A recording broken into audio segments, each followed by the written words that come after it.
Hello everyone, welcome to Rafiz blog. দেখতে দেখতে আমার এমবিবিএস প্রায় শেষের দিকে। আজকে থেকে আমার ইন্টার্নশিপ শুরু। আমি সুজু মেডিকেল ইউনিভার্সিটির অ্যাফিলিয়েটেড হসপিটালে ইন্টার্নশিপে জয়েন করেছি। সো আজ থেকে পুরো 1 বছর আমার এই ইন্টার্নশিপটা হবে। ইন্টার্নশিপের পরে আমার এমবিবিএস কমপ্লিট হয়ে যাবে আলহামদুলিল্লাহ। তো আজকে আমার ইন্টার্নশিপের ফার্স্ট ডে। এখানে ইন্টার্নশিপে প্রত্যেক ডিপার্টমেন্টে 2 সপ্তাহ করে রোটেশন থাকে, অর্থাৎ 2 সপ্তাহের একটা ট্রেনিং থাকে। সো আমার ফার্স্ট ট্রেনিং হচ্ছে ইউরোলজি ডিপার্টমেন্টে। আজকে আমি ইউরোলজি ডিপার্টমেন্টে জয়েন করব। ইউরোলজিতে 2 সপ্তাহের উপরে একটা ট্রেনিং থাকবে। তো আশা করি ইন্টার্নশিপের সময়টা ভালো যাবে, ভালো কিছু শিখতে পারবো। সো আমার ইন্টার্নশিপের কিছু মেমোরি আমি ট্রাই করবো আপনাদের সাথে শেয়ার করার জন্য। আমি জানি আমি অনেক কিছু শেয়ার করতে পারবো না বা করবো না, কারণ এখানে অনেক কিছু ম্যাটার করে। পেশেন্টের প্রাইভেসি এবং বিভিন্ন হার্মফুল জিনিস থাকে যেগুলো আসলে অনেক মানুষ দেখতে পারবে না। সো যতটুকু শেয়ার করা যায় আমি ঠিক ততটুকু শেয়ার করব। আশা করি ভিডিওগুলো আপনাদের ভালো লাগবে। সো লেট না করে এখন চলে যাই হসপিটালে। আমাদের হসপিটালের ডিউটি থাকে সকাল 8টা থেকে 12টা এবং 2টা থেকে 5টা পর্যন্ত, এবং আমাদেরকে প্রত্যেক দিন 3 বার ফেস স্ক্যান করতে হয় যে আমরা হসপিটালে যাচ্ছি কিনা এবং ঠিক টাইমে যাচ্ছি কিনা তা প্রুভের জন্য।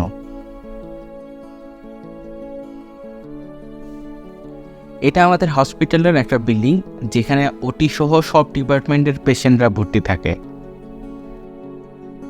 আমাকে এই বিল্ডিংয়ের 13th ফ্লোরে যেতে হবে। এই বিল্ডিংয়ের 13th ফ্লোর ইউরোলজি ডিপার্টমেন্টের। 13th ফ্লোর থেকে এইদিকে ভিউটা খুব সুন্দর। সকাল 8টায় ডিপার্টমেন্ট মিটিং হয় যেখানে সব ডক্টর এবং নার্সরা থাকে। এর আগের শিফটে ডিউটিতে থাকা ডক্টর এবং নার্সরা ব্রিফ দেয়। তারপর চলে আসলাম আমার অফিসে। অ্যাডমিটেড পেশেন্টদের রিপোর্টগুলো দেখে নিচ্ছি।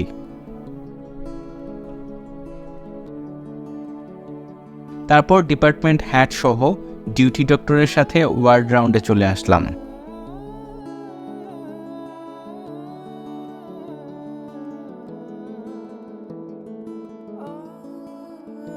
রাউন্ড শেষে আবার অফিসে চলে আসলাম। এখানে ডিউটি ডাক্তাররা ডিপার্টমেন্টের হেডের অ্যাডভাইস অনুযায়ী ট্রিটমেন্ট প্ল্যান দিচ্ছেন।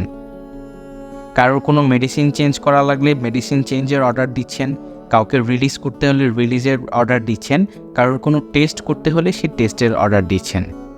চায়নার খুব সুন্দর একটা জিনিস হচ্ছে চায়নাতে সব ডাক্তার এবং নার্সরা কম্পিউটার এক্সপার্ট, কারণ এখানে সব কাজ কম্পিউটারেই করতে হয়।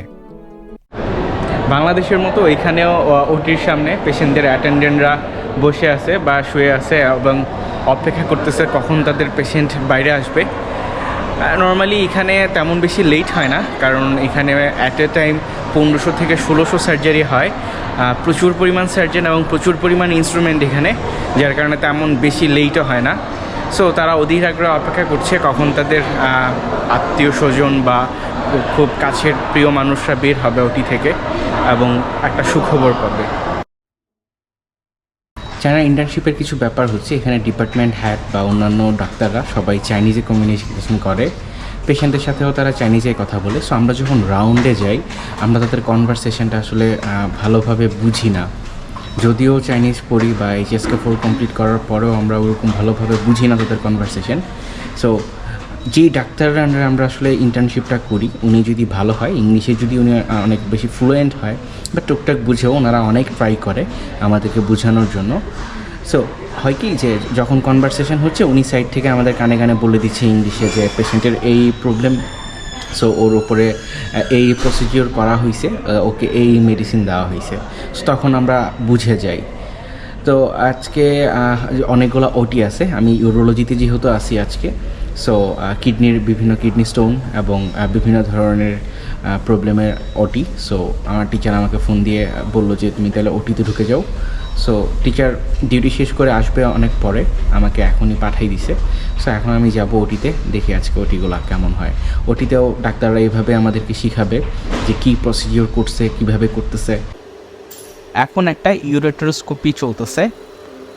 এই পেশেন্টটার ইউরেটারের পাথর আছে, সেটাকে লেজার দিয়ে কেটে নিয়ে আসবে। হলুদ এই অংশটি হচ্ছে স্টোন বা পাথর, যেটা এই পেশেন্টের ইউরেটার বা মূত্রনালীতে আছে। এটাকে এখন লেজারের মাধ্যমে কাটা হচ্ছে, তারপর একটি ভ্যাকিউম দিয়ে এটাকে টেনে নিয়ে আসা হবে। স্ক্রিনের স্টোনগুলা দেখতে খুব বড় মনে হলেও এগুলো আসলে খুব ছোট।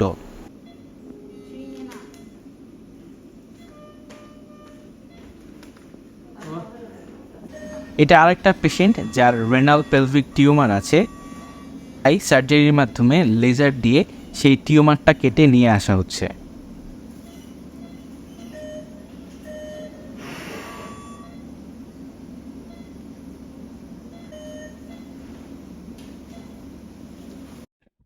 চায়নাতে ভালো লাগার মধ্যে আমার অন্যতম একটা জিনিস হচ্ছে, আজকে জিনিসটা আমি খেয়াল করলাম, সেটা হচ্ছে নার্সদের একটা কাজ। নার্সরা তাদের নার্সিং এর কাজের বাইরেও এখানে যে মেশিনগুলো থাকে, এই মেশিনের টেকনোলজির যে কাজ বা টেকনিশিয়ানের যে কাজটা থাকে, এই কাজগুলো সবগুলা নার্স পারে। আমাদের একটা সার্জারিতে একটা মেশিন কাজ করছিল না, সো ডাক্তার অন প্রসিডিওরে ছিল, সো তখন ওই মেশিনটা কাজ করতেছে না। নার্স দেখলাম সাথে সাথে মেশিনটা খুলে সে ঠিক করে ফেলছে। সো নার্সরা সব কিছুতেই পারদর্শী, যার কারণে এখানে আলাদাভাবে অন্য কোথাও থেকে কোনো টেকনিশিয়ান আনতে হয় না।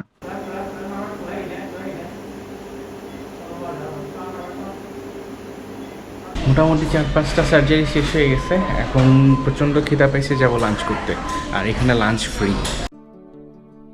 এটা ডক্টর ক্যাফেটেরিয়া, যেখানে খাবার সিস্টেমটা হচ্ছে বুফে। লাঞ্চ শেষ করে আবার চলে আসলাম ওটিতে। এখন 12টা বেজে গেছে, সো এখন ব্রেক টাইম। 12টা থেকে 2টা পর্যন্ত চায়নাতে ব্রেক টাইম। সো এখন বাসায় যাব, রেস্ট নেব, দেন 2টার সময় এসে আবার জয়েন করতে হবে, 2টা থেকে 5টা পর্যন্ত আবার ডিউটি। কয়েকদিন আগে হয়তো আপনারা একটা নিউজ দেখেছিলেন যে চায়নাতে 4650 কিলোমিটার দূর থেকে একজন সার্জন একটা সার্জারি কমপ্লিট করেছে একটা রোবোটিক সার্জারির মাধ্যমে। আজকে আমি সেই সার্জারিটাই আপনাদেরকে দেখাবো। যত দিন যাচ্ছে পৃথিবী তত আপডেট হচ্ছে। পৃথিবীর টেকনোলজির আপডেটেড একটা দেশ হচ্ছে চায়না। আর এই চায়নাতে এমবিবিএস পড়ার সুবাদে সব ধরনের টেকনোলজির ছোঁয়া পেয়েছি। আজকে এক্সপিরিয়েন্স করতে যাচ্ছি পৃথিবীর সবচেয়ে অ্যাডভান্স টেকনোলজি, রোবোটিক সার্জারি। হ্যাঁ, রোবট এখন সার্জারি করতে পারে, তবে এই রোবটকে কন্ট্রোল করে একজন সার্জন।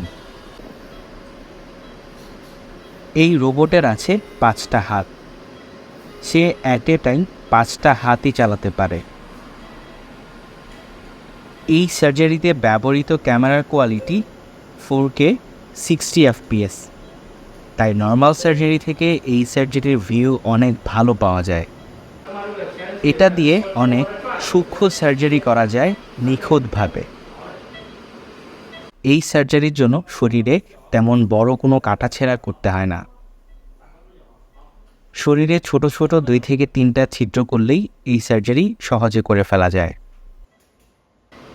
এই রোবটটি চালানোর জন্য একটা কনসোল থাকে, সার্জন সেই কনসোলের মাধ্যমে রোবটটিকে চালায়।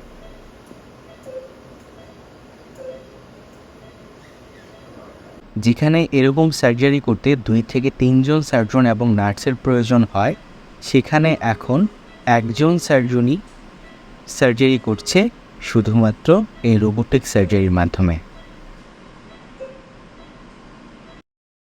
এই রোবোটিক সার্জারির মাধ্যমে colorectal surgery, general surgery, gynaecologic surgery, heart surgery, and endometriosis, head and neck surgery, thoracic surgery, urologic surgery করা যায়। এই রোবোটিক সার্জারি একটু এক্সপেন্সিভ হলেও নর্মাল সার্জারি থেকে অনেক সেফ। সার্জারির প্রত্যেকটা সময় যে সার্জন ছিলেন উনি আমাকে প্রত্যেকটা জিনিস খুব ভালোভাবে দেখাচ্ছিলেন, বোঝাচ্ছিলেন এবং শেখাচ্ছিলেন যে কীভাবে প্রসিডিওরটা করতে হয়, এবং আমার কোনো কিছু নিয়ে ইন্টারেস্ট থাকলে আমি এটা জিজ্ঞেস করলে উনি খুব সুন্দরভাবে আমাকে আনসার করছিলেন এবং প্রত্যেকটা মেশিন সম্পর্কে আমাকে খুব ভালোভাবে আইডিয়া দিয়েছেন, যাতে আমি প্রত্যেকটা মেশিন পরবর্তীতে নিজে ইউজ করতে পারি বা চালাতে পারি। সো এই জিনিসটা আমার কাছে খুব ভালো লেগেছে। আশা করি আজকের ভিডিওটি আপনাদের ভালো লেগেছে। ব্যস্ততার কারণে তেমন র্যান্ডমলি ভিডিও বানানো হয় না, তারপরে অনেকটা ট্রাই করি।